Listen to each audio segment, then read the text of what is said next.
Isang mapagpalang araw sa lahat. Muling nagbabalik donsolvlog.ph.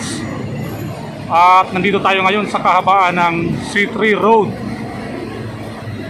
Samahan niyo po ako sa panibagong araw at panibagong update.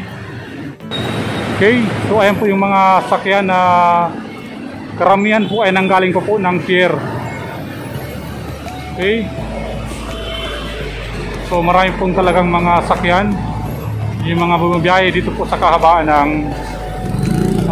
C3. Okay, at nandun po yung Harbor Link. Okay, at nagkukonekta po siya dito po sa Skyway. Ayan, papuntang north. Ayan po yung nasa gawing kanan natin. Ayan po yung papuntang NLEX. At yung nasa kaliwa naman po, ayan po yung nanggaling ng NLEX. Okay,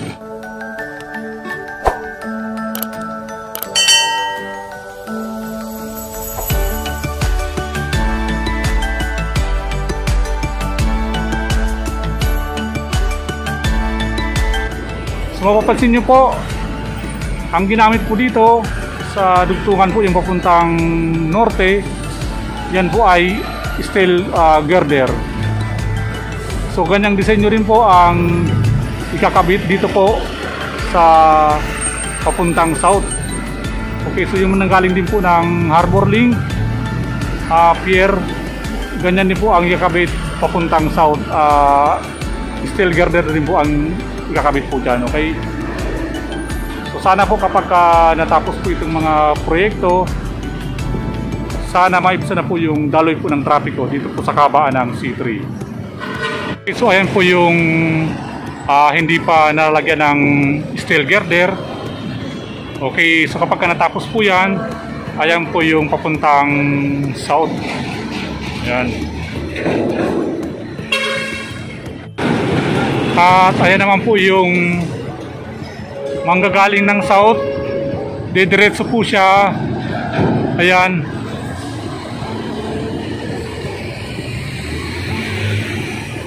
At ang baba po niya ay yung papuntang Nabotas na po.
Okay, hanggang dito lang po muna ang ating update.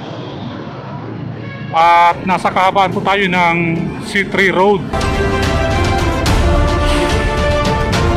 Okay, hanggang sa muli. Bye-bye.